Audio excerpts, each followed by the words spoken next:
Danny worked nights at one of the biggest music studios in Los Angeles. Not as a musician or a producer. He was a janitor.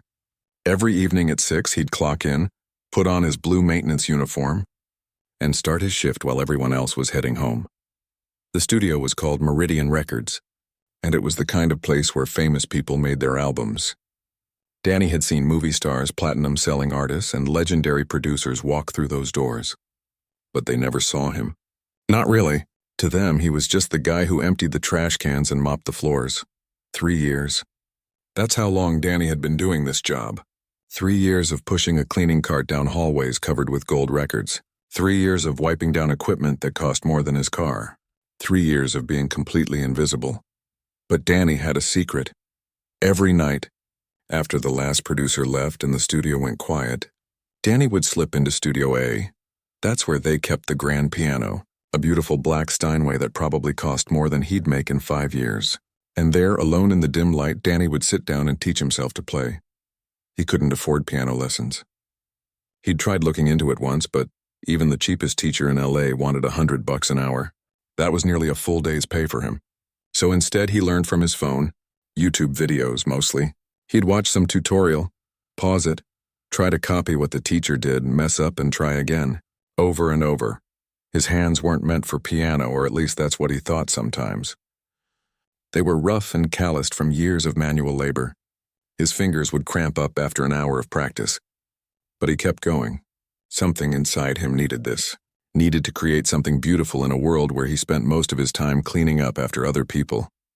During the day, while he tried to sleep in his tiny apartment in Van Nuys, he'd hear melodies in his head, little pieces of music that would wake him up at 2 in the afternoon. He started writing them down even though he barely knew how to read sheet music properly. His walls became covered with notebook pages full of scribbled notes and musical phrases that made sense only to him. The other janitors thought he was weird. During lunch breaks in the staff room, they'd talk about sports or their families, and Danny would sit in the corner, humming quietly, tapping rhythms on the table with his fingers. "You okay, man?" his coworker Luis asked him once. "You're always in your own world." Danny just smiled and nodded. How could he explain it? How could he tell Luis that while he was mopping floors, he was actually composing a symphony in his head? That every night when he touched those piano keys, he felt like he was exactly where he was supposed to be?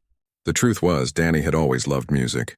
As a kid, his mom used to play old records in their apartment. Jazz, classical, soul, everything. She'd dance around the kitchen while cooking dinner. And little Danny would watch, fascinated by how music could make a person move like that. Make them feel something so strong they had to express it with their whole body. When he was 10, his elementary school had a piano in the cafeteria. During lunch, if he finished eating fast enough, he'd sneak over to it and press the keys randomly, just to hear the sounds. A teacher caught him once and he thought he'd be in trouble. Instead, she showed him middle C and taught him a simple scale. That was his only formal piano lesson. Ever. Life got hard after that. His mom got sick when he was in high school. Medical bills piled up. He dropped out in his junior year to work full-time, helping pay rent and buying her medications. She passed away the week before his 19th birthday. After that, he just drifted. Odd jobs here and there. Construction, delivery driving, warehouse work. Anything that paid the bills. The janitorial job at Meridian Studios wasn't his dream, but it was steady. Benefits, decent pay, and most importantly, it gave him access to that piano. In a strange way, it was the closest he'd ever gotten to his dream of making music. But dreams are funny things. They don't pay rent. They don't put food on the table. And in a city like Los Angeles, where everyone had a dream and a side hustle, Danny's secret nighttime piano session seemed almost foolish. He was 29 years old, teaching himself piano from YouTube videos, working a dead-end job. What was the point? Still, he couldn't stop. Every night, his hands would find those keys. Every night, he'd work on his compositions. He had a whole collection now. Pieces he'd written during his breaks, melodies he'd refined during those quiet hours after midnight. He kept them all in a worn notebook that he carried in his backpack. Not that anyone would ever hear them. The producers at Meridian were in a different universe. They wore expensive clothes and talked about projects worth millions of dollars. They'd schedule studio time for artists Danny had listened to on the radio. Sometimes he'd be cleaning outside a studio and hear them working on a track, and he'd stop for just a moment, listening to the creative process happening behind that door. One producer named Derek Steinway was especially successful. The guy was a legend in the industry. He'd worked with everyone who was anyone. Danny had cleaned his office 1,000 times, always careful not to touch the awards on the shelves or the photos with celebrities on the walls. Derek had never said more than 2 words to him, usually just thanks when Danny emptied his trash. That was Danny's reality. He existed in the shadows of other people's success. He cleaned their workspaces, kept their creative environment spotless, and then vanished before they arrived each morning. The only trace he left behind was the faint smell of cleaning products and freshly mopped floors. But in Studio A, alone with that piano, Danny became someone else. Someone who mattered. Someone who had something to say. His fingers would dance across the keys, and for those few hours he wasn't a janitor.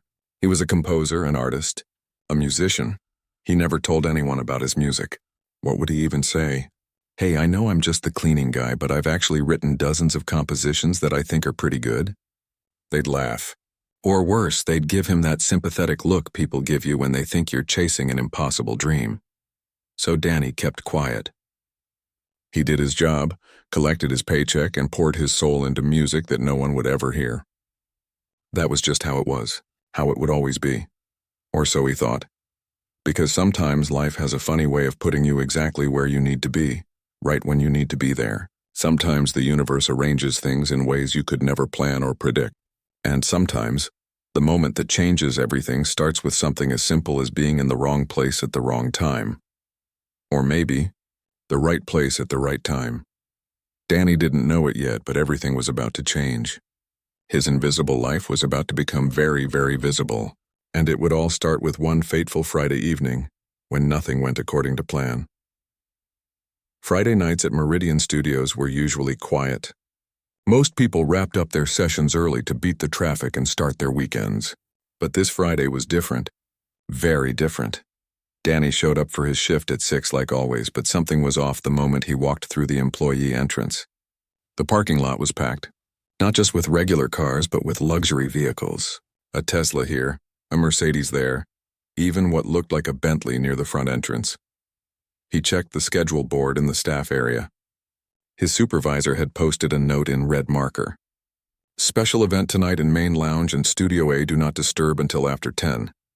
Clean other areas first. Danny's heart sank a little.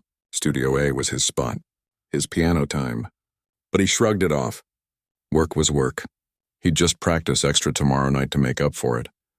As he gathered his cleaning supplies, he could hear activity coming from the main part of the building. Voices, laughter, the clinking of glasses.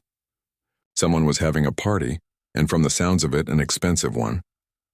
Luis came into the staff room, shaking his head. You see all those fancy people out there? I heard it's some big shot event. Derek's trying to impress a bunch of investors or something. What kind of event? Danny asked. Who knows, man. Rich people stuff. They've got champagne, catering, the whole deal. Apparently some famous pianist is supposed to perform. They're trying to get funding for a new record label or something. Luis grabbed his supplies. Just stay out of their way. Last thing we need is to bump into some millionaire and spill something on their $1,000 suit. Danny nodded and headed to the east wing, far from the party. He could do the bathrooms over there, then the offices. Then maybe by 10 the event would be wrapping up and he could slip into Studio A for a bit. But as he was mopping the hallway near the storage room, he heard something that made him stop. It was Derek's voice, and he sounded stressed. Really stressed. What do you mean he's not coming? He was supposed to be here an hour ago. Danny couldn't help but overhear. Derek was on his phone, pacing in the corridor just around the corner. A car accident on the 405. Is he okay? Okay, but when will he get here? Another 2 hours? We don't have 2 hours. These people are already getting restless. There was a pause. Danny stayed frozen, mop in hand. No, I can't reschedule. Do you know how hard it was to get all these investors in one room? This whole thing is falling apart. Derek's voice faded as he walked back toward the party. Danny heard him say something about taking an intermission, buying time, figuring something out. Danny went back to mopping, but he kept thinking about what he'd heard. Some pianist was supposed to perform and now couldn't make it. Derek had put together this whole showcase and it was falling apart. Not that it was Danny's problem. He was just the janitor. He finished the east wing and moved to the offices. Through the windows, he could see into the main lounge area. There were maybe 30 or 40 people there, all dressed like they'd just come from a movie premiere. The men wore designer suits, the women cocktail dresses and heels. They stood in small groups holding champagne flutes, talking and laughing. On a small stage at the front of the room sat a beautiful grand piano, lit by a spotlight, empty, waiting for a performer who was stuck in traffic somewhere on the highway. Danny watched for just a moment longer than he should have.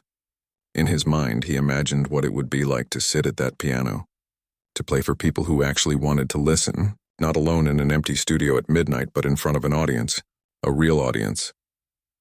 He shook his head at his own foolishness and went back to work. Around 7:30, Danny needed to grab some cleaning solution from the storage closet. The only problem was that closet was right next to the main lounge.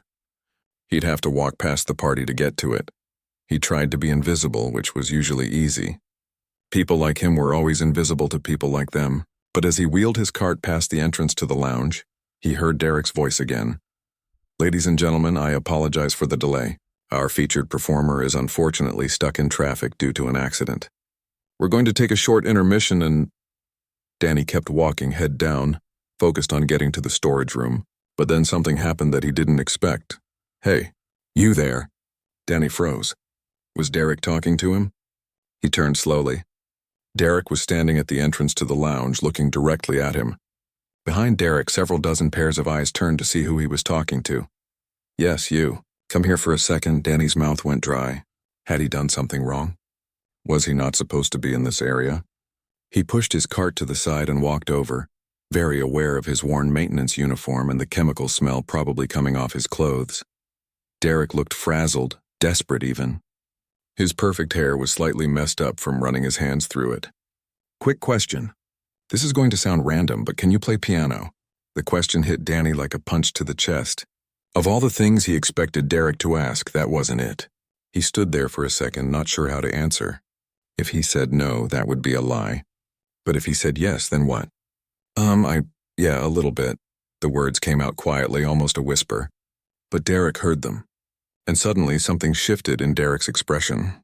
It wasn't hope exactly. It was more like a wild idea forming, the kind of idea desperate people have when everything else has failed. Behind Derek, someone in the crowd laughed. Oh, this should be good. Danny felt his face get hot. He suddenly realized what was happening. This wasn't a genuine question. Derek was either joking or he'd completely lost his mind from stress. But then Derek did something Danny never expected. He turned back to his guests and with a theatrical gesture announced, "Well then, ladies and gentlemen, while we wait for our scheduled performer, we have an unexpected treat. Our maintenance staff member here is going to entertain us." The laughter started immediately. Not mean exactly, but amused. Like people watching a comedy show. Someone said, "Oh my God, is this happening?" Another voice said, "I need to record this." Danny's heart was pounding so hard he thought everyone could probably hear it. Every instinct told him to run, to make an excuse and get out of there. These people were already laughing at him and he hadn't even done anything yet. But Derek was gesturing toward the lounge, toward that spotlight, toward that piano. And maybe it was the 3 years of practicing alone. Maybe it was the hundreds of melodies he'd written that no one had ever heard. Maybe it was just pure stubbornness. But something in Danny decided he wasn't going to run. He looked at Derek, then at the crowd of wealthy strangers who were all staring at him like he was a joke that hadn't landed yet. He saw phones coming out, getting ready to record what they clearly expected to be an embarrassing disaster. Danny took a breath. "Okay," he said quietly. "I'll play something." The laughter got louder. Someone said, "This is incredible." Another person whispered, "Poor guy has no idea what he's about to embarrass himself into." Derek looked surprised that Danny had actually agreed. For a moment, his expression flickered with something that might have been guilt, but he'd backed himself into this corner and now he had to follow through. "Well then," Derek said, his voice carrying that fake enthusiasm people use when they're trying to make the best of a bad situation. "Right this way." Danny walked into the lounge. Every eye was on him. His maintenance uniform with his name patch stitched on the chest suddenly felt like a spotlight itself. His worn sneakers squeaked slightly on the polished floor. He was very aware of his rough hands, his cheap watch, his $2 haircut. The crowd parted as he walked toward the stage, some people smirking, others looking genuinely curious about what was about to happen. A woman in a designer dress leaned over to her friend and whispered something that made them both giggle. Danny climbed the 3 steps to the small stage. The piano looked even more beautiful up close. The spotlight was warm on his face. He could see the expectant faces in the crowd, phones raised and recording, waiting for him to fail. He sat down on the bench and adjusted his position slightly. His hands hovered over the keys. Behind him, someone said, "Come on, let's see what you've got, buddy." This was it. The moment where everything could go wrong. The moment that would either be the most humiliating experience of his life or something else entirely. He wasn't sure which yet. Danny closed his eyes, took one more breath, and let his fingers find the keys. It was time to show them what 3 years of invisible dedication actually meant. The first note came out soft, almost hesitant, like someone testing the water before diving in. Danny's fingers touched the keys gently, and the sound that filled the room was nothing like what anyone expected. It wasn't choppy or clumsy. It wasn't the fumbling of someone who'd watched a few YouTube videos. It was deliberate, controlled, beautiful. The chatter in the room didn't stop immediately. A few people were still whispering, still holding their phones up to capture what they thought would be a funny story to tell at brunch tomorrow. But some people had already gone quiet, their attention caught by something in that first phrase of music. Danny kept his eyes closed. He'd learned early on that it was easier to play when he couldn't see anything, when it was just him and the music and nothing else. Right now, with 40 judgmental strangers staring at him, closing his eyes wasn't just helpful. It was necessary. The piece he was playing was called Invisible. He'd written it about 6 months ago during a particularly long night shift. It had come to him all at once, like his brain had been composing it in the background for years and suddenly decided to let him hear it. The opening was quiet and introspective. It sounded like someone walking alone down an empty street at night.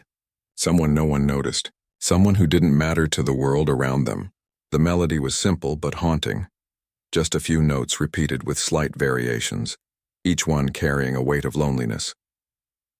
In the audience, a woman who'd been laughing just seconds ago stopped mid-sentence. Her friend, who'd been about to take a sip of champagne, lowered her glass slowly, her eyes fixed on the janitor at the piano. Danny's fingers moved to the next section. The tempo picked up slightly. The left hand started a rhythmic pattern that sounded like footsteps, steady and unchanging, day after day. The same routine, the same invisible existence. His right hand added melody on top, something yearning, reaching for something just out of grasp.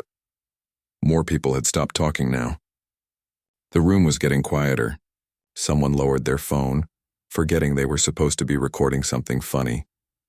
Derek stood near the back, his arms crossed, his expression shifting from amusement to confusion to something else. He'd expected this to be a disaster, a funny distraction while they waited for the real performer. But what he was hearing didn't make sense. This guy was the janitor, the guy who emptied his trash every night. How was this possible? The music built. Danny's rough, calloused hands moved across the keys with increasing confidence. This was the section where Invisible transformed, where the lonely figure walking alone suddenly realized they had something to say, something that mattered. The melody soared upward, breaking free from the repetitive pattern underneath. This part always made Danny think of his mother. The way she'd dance in their tiny kitchen, the way she told him once that everyone has music inside them, they just need to find a way to let it out. She'd never heard him play piano. She died before he'd learned more than a few basic chords, but somehow he felt like she'd be proud of this moment, even if it was terrifying. The sound filled the room now, rich and full. Danny was using the entire range of the piano, his left hand hitting deep bass notes that resonated in people's chests, his right hand dancing in the higher register with a melody that seemed to capture something universal, something everyone in that room had felt at some point, even if they'd never put it into word. The feeling of being overlooked, of having dreams that seemed impossible, of wondering if you'd ever get your chance. One of the investors, a man in his 50s who'd made his fortune in tech, found himself getting emotional. He hadn't expected that. He'd come here for a business opportunity, not to feel something. But there was something about this music that reached past all his defenses. It reminded him of when he was young and broke, sleeping on friends' couches, working 3 jobs while building his first startup. Back when everyone told him he'd fail, a woman near the front had tears in her eyes, though she wasn't quite sure why. The music just hit her somewhere deep, made her think about all the times she'd felt invisible in her own life, all the times she'd worked twice as hard for half the recognition, all the dreams she'd tucked away because they didn't seem practical. Danny moved into the climax of the piece. His fingers flew across the keys now, the music building to something powerful and undeniable. This was the part where the invisible person refused to stay invisible anymore, where they stood up and demanded to be seen, to be heard, to matter. The technical complexity of what he was playing was becoming obvious even to people who didn't know much about music. His hands crossed over each other, hit complex chord progressions, moved between different themes he'd woven throughout the piece. This wasn't simple. This wasn't something you learned from a few online tutorials. This was the work of someone who'd spent thousands of hours practicing, someone who'd poured their soul into understanding music at its deepest level. The room was completely silent now except for the piano. Every single person was watching Danny. The phones were still up, but now they were recording something entirely different than what people had expected. They were capturing something real, something that would matter. Derek felt his heart pounding. He'd been in the music industry for 20 years. He'd heard everything, worked with the best musicians in the world, but there was something about this moment that felt different, raw, authentic. This wasn't a polished performance by someone trying to impress people. This was someone playing like their life depended on it, because in a way it did. Danny had spent 3 years playing this piano alone in the dark. 3 years of being invisible, 3 years of wondering if his music would ever mean anything to anyone but himself. And now, for reasons he still didn't fully understand, he was getting his one chance. His one moment to be heard. He wasn't going to waste it. The music shifted again, moving into the resolution. The anger and power of the climax softened into something more hopeful. The invisible person had been seen, had been heard, and now they could finally breathe. The melody from the opening returned, but this time it wasn't lonely. It was peaceful, complete. Danny's fingers slowed, the notes becoming gentler, more spaced out. He was bringing the piece home now, back to where it started, but transformed by the journey. The final phrase was almost a whisper, just a few delicate notes that seemed to hang in the air like a question mark. And then, with one last soft chord, it was over. Danny held the sustain pedal down, letting the final notes fade naturally into silence. His hand stayed on the keys for a moment. His eyes were still closed. He was afraid to open them, afraid to see the reactions, afraid to come back to reality. The silence in the room was absolute. No one moved. No one spoke. For what felt like forever, but was probably only a few seconds, there was just nothing. Danny finally opened his eyes and lifted his hands from the piano. He turned slightly on the bench, looking out at the crowd for the first time since he'd started playing. Every single person was staring at him. But they weren't laughing anymore. They weren't smirking or whispering or looking amused. Their expressions ranged from shock to awe to something that looked almost like disbelief. Then, from somewhere in the middle of the room, one person started clapping. Just one person at first, their hands coming together in slow, deliberate applause. Then another person joined in. Then another. Within seconds, the entire room erupted. Everyone was clapping. Not polite, obligatory applause. Real applause. The kind that comes from being genuinely moved by something. Several people were standing up, then more. Within moments, the whole room was on their feet. Danny sat frozen on the piano bench, completely overwhelmed. This wasn't happening. This couldn't be happening. He was a janitor. He was nobody. But the applause kept coming, getting louder, and people were looking at him like he was someone who mattered, someone who was visible. Derek pushed through the crowd, moving quickly toward the stage. His expression was intense, focused, the look of someone who just realized they'd stumbled onto something important, something potentially huge.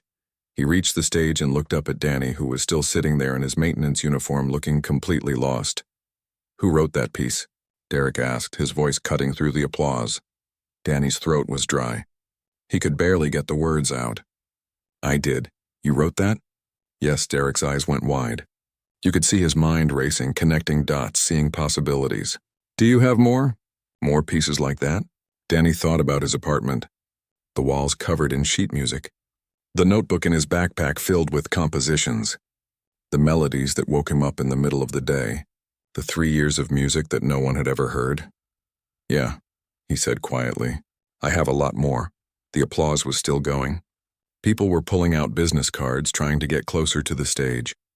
Someone was asking their friend who this guy was. Someone else was already on their phone, probably texting someone about what they'd just witnessed, and Danny just sat there, his calloused hands resting on his knees, trying to process what had just happened, trying to understand that his life had just changed completely in the span of one 5-minute piano piece.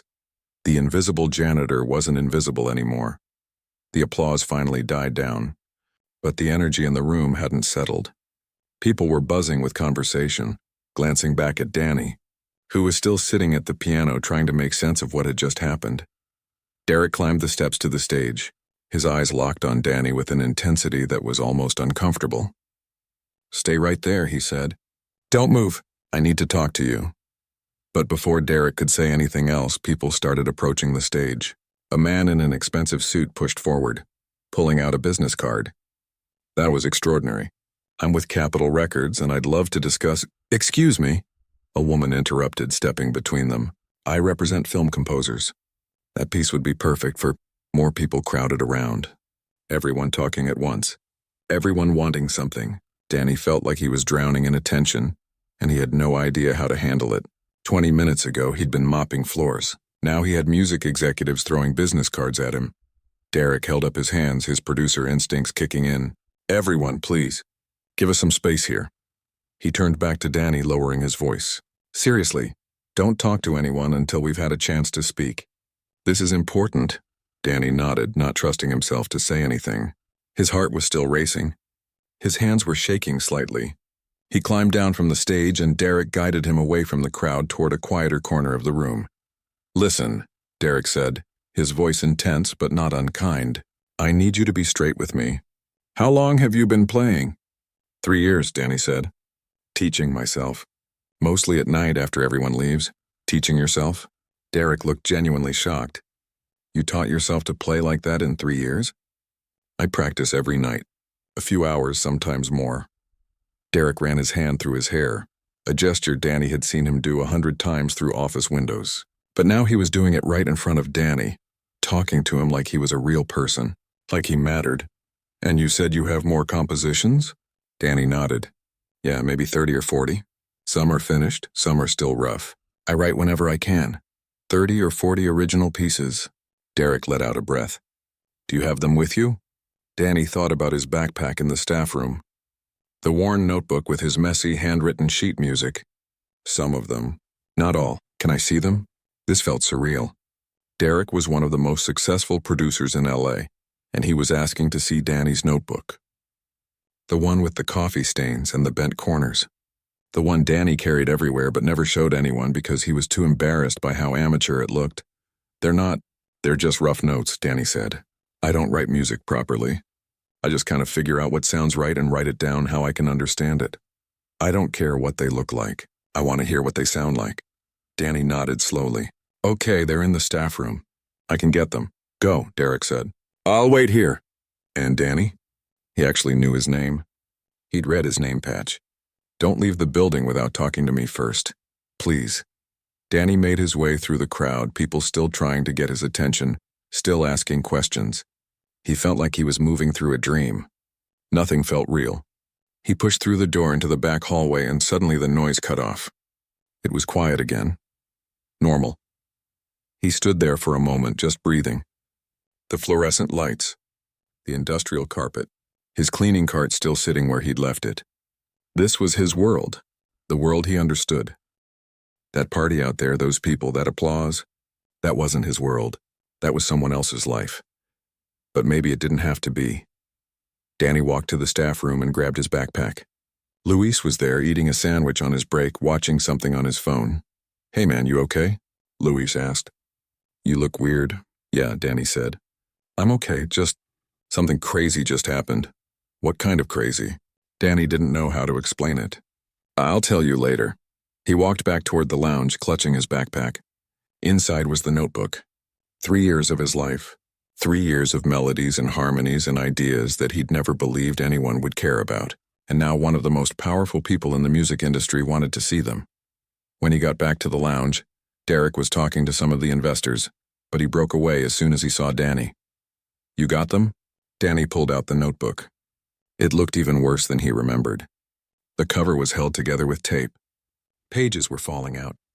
His handwriting was barely legible in some places. Derek took it carefully like it was something precious and flipped through the pages. His expression was hard to read. He stopped on one page, studied it, moved to another.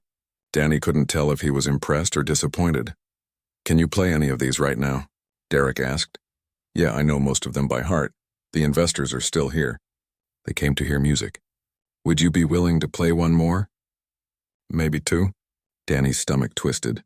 Playing once had been terrifying enough, but doing it again? Now that the shock had worn off and he had time to think about it, "I don't know if—" "Listen," Derek said, and his voice was different now, genuine. "I'm not going to lie to you. What you played up there was special. Really special. These people, they hear music all day, every day. They're jaded, bored, nothing impresses them anymore. But you impressed them. You made them feel something." He paused, making sure Danny was really hearing him. "I don't know where this goes.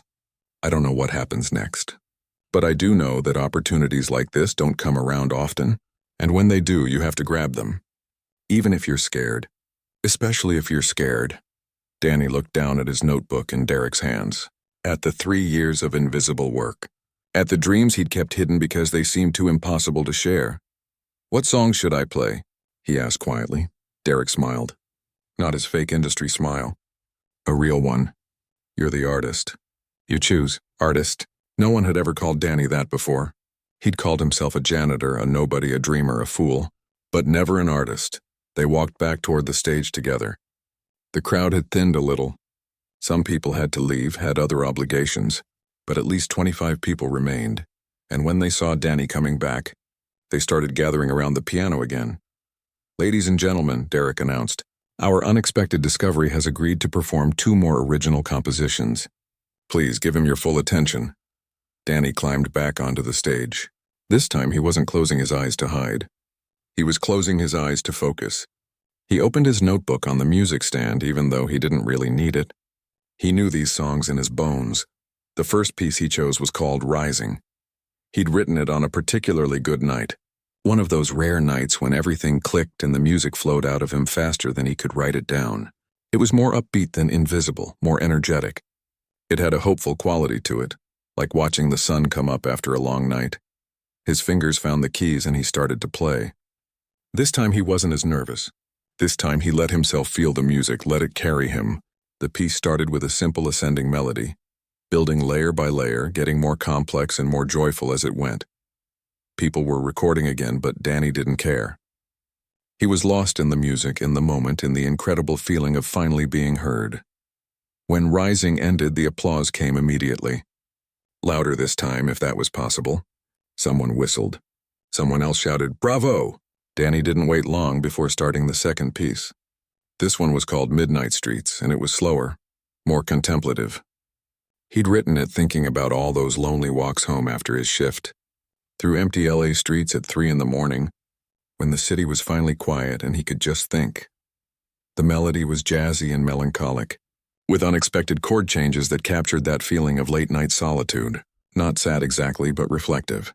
The kind of music you'd hear in a small club at closing time, when everyone's gone home except the pianist and a few stragglers at the bar. When the last note faded, the room erupted again. But this time Danny stood up and actually acknowledged the applause. He even managed a small smile. It felt less impossible now, less like a dream he'd wake up from. Derek was back on the stage almost immediately, pulling Danny aside while the crowd continued clapping. "Okay, here's what's going to happen.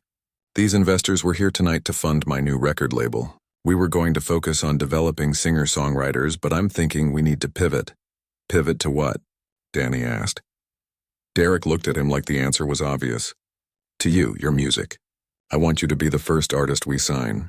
I want to record your compositions, produce an album, and get your music out into the world where people can hear it." Danny felt like the floor had dropped out from under him. "You're serious?" "Completely serious. This is what I do. I find talent and I help it reach its full potential.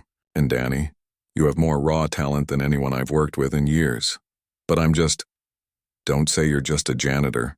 You stopped being just a janitor the moment you sat down at that piano.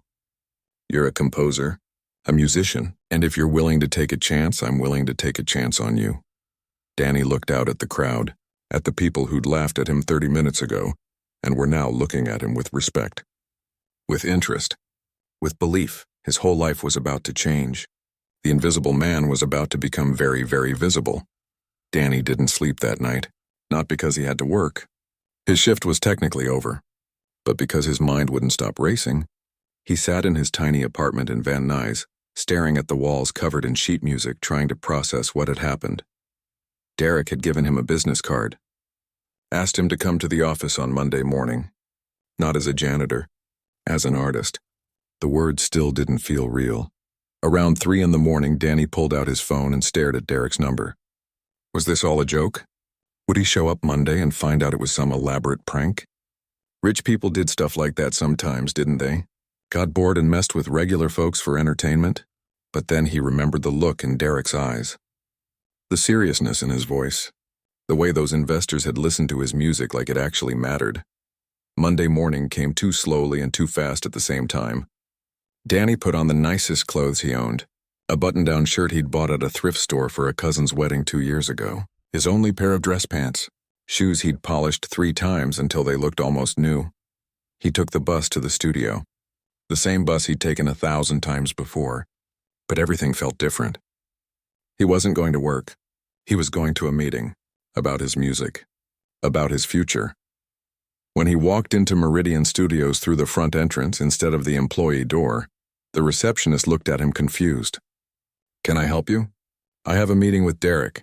He told me to come at 10. She checked her computer, her expression shifting from suspicious to surprised. "Oh, Danny Chen, yes, you're on the list. He's expecting you."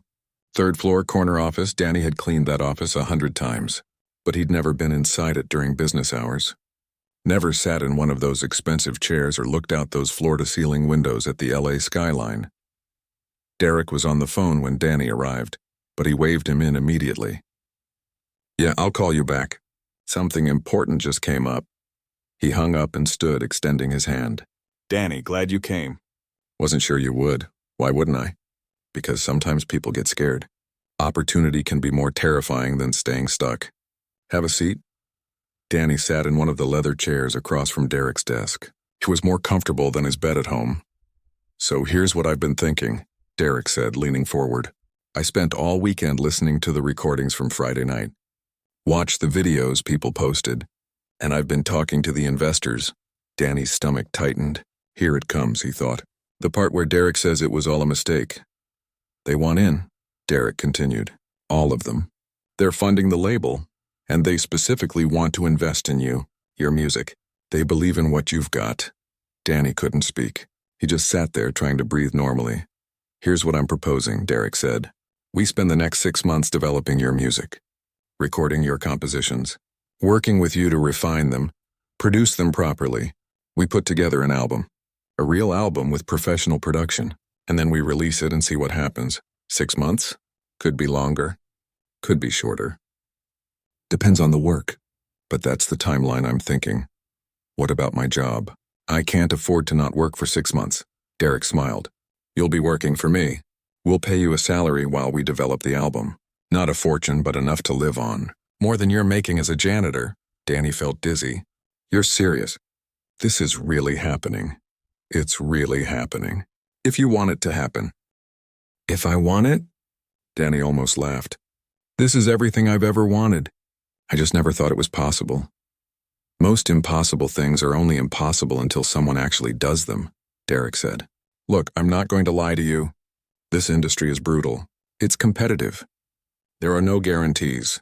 I can give you opportunity, but I can't promise success. That part is up to you and how people respond to your music. I understand. Do you?" Derek leaned back in his chair. "Because one thing I've learned in this business is that talent isn't enough. You need dedication, persistence, the ability to keep going even when things get hard. Can you do that?" Danny thought about the last 3 years, the late nights practicing when his hands hurt, The mornings he'd dragged himself to work on 3 hours of sleep because he'd been up writing music. The times he'd wanted to quit because it all seemed pointless. "Yeah," he said. "I can do that." Derek nodded. "Then let's get started." The next 6 months were the hardest and best months of Danny's life. He quit his janitorial job, which felt both liberating and terrifying. His supervisor had been confused when Danny gave notice. "You got another cleaning job?" he'd asked. "Something like that," Danny had said, not quite believing it himself. The studio became his new home. Not the empty late-night version he'd known before, but the busy, chaotic daytime version filled with musicians and engineers and creative energy. Derek paired him with a producer named Chris, who helped translate Danny's rough compositions into fully realized recordings. "You've got good instincts," Chris told him during one session, "but you're thinking too small. This melody here? It needs to breathe more. Let it expand. Don't be afraid to take up space. Don't be afraid to take up space." Danny had spent his whole life trying not to take up space, trying to be invisible. Learning to do the opposite was harder than learning to play piano had been. They recorded 18 songs for the album. Some were pieces Danny had already written. Others he composed specifically for the project, feeling inspired by actually having studio time and professional musicians to work with. They brought in a string quartet for one song, a jazz drummer for another. Each session taught Danny something new about his own music. The hardest part wasn't the recording. It was believing he deserved to be there. Some days Danny would walk into the studio and feel like an imposter, like someone was going to figure out he didn't belong and send him back to mopping floors. "You're doing it again," Chris would say, watching Danny hesitate at the piano. "Doing what?"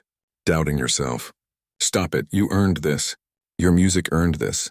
In month 5, they filmed a video for Invisible, the song that had started everything.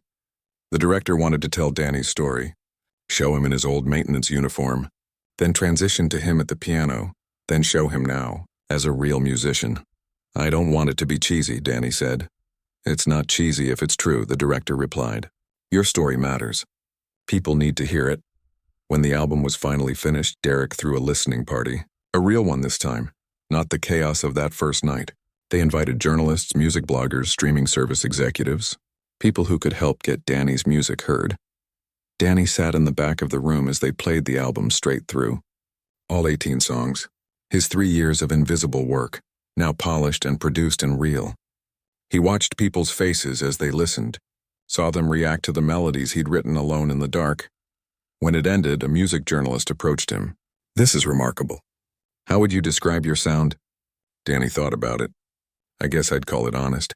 It's music about being invisible and finding your voice, about working hard when no one's watching, about believing in something even when it seems impossible." The journalist scribbled notes. "And what do you hope people take away from this album?" "I hope they realize that where you start doesn't determine where you end up. That being overlooked doesn't mean you don't have value, that your dreams are valid even if other people don't understand them."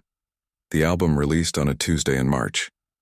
Danny spent release day refreshing streaming numbers obsessively, watching the plays tick up slowly. By the end of the week, Invisible had been added to several major playlists. By the end of the month, the album had hit number 3 on the contemporary classical charts. The reviews were good. Really good. One critic called it the most authentic debut in years. Another said, "Danny Chen's journey from janitor to composer isn't just a feel-good story. It's backed by genuine talent and original vision." 6 months after release, Danny played his first real concert, the Hollywood Bowl. 2,000 people bought tickets to hear him play, not because he was famous, not because of some gimmick, but because they'd connected with his music. Standing backstage before the show, Danny felt the same nerves he'd felt that first night. But this time was different. He wasn't playing to prove himself. He was playing because this was his job now, his career, his life. Derek found him before he went on. "You nervous?" "Terrified." "Good, use it. Channel it into the music." Danny walked onto the stage to applause. He sat at the piano, looked out at 2,000 faces looking back at him and smiled. He thought about his mom who'd danced in their kitchen to whatever music played on their old radio.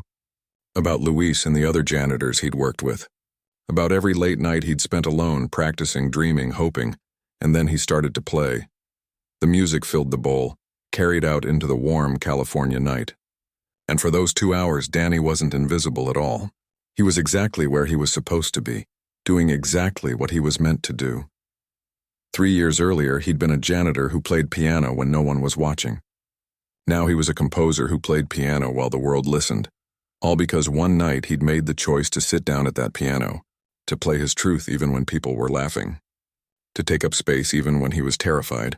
Sometimes the difference between invisible and unforgettable is just one moment of courage. One decision to show the world what you've been working on in the dark. For Danny, that moment changed everything.